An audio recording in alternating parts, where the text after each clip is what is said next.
Hello everyone. మనం ఎప్పుడు చేసే దమ్ బిర్యానీ ఇంకొంచెం స్పెషల్గా ఉండాలంటే ఒకసారి ఇలా ట్రై చేసి చూడండి.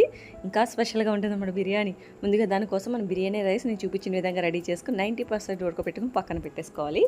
బిర్యానీలోకి నానబెట్టుకున్న చికెన్, అలాగే వేయించిన ఎగ్, వేయించిన ఆనియన్స్, అలాగే పుదీనా, కొత్తిమీర కూడా రెడీగా పెట్టేసుకున్న తర్వాత కళాయిలో ఆయిల్ వేసుకొని బిర్యానీ మసాలా, ఆనియన్స్ ఇవన్నీ వేసుకొని బాగా వేగిన తర్వాత అల్లం వెల్లుల్లి పేస్ట్, పుదీనా, కొత్తిమీర కూడా వేసుకొని వేగిన తర్వాత నానబెట్టిన చికెన్ వేసేసుకోవాలండి.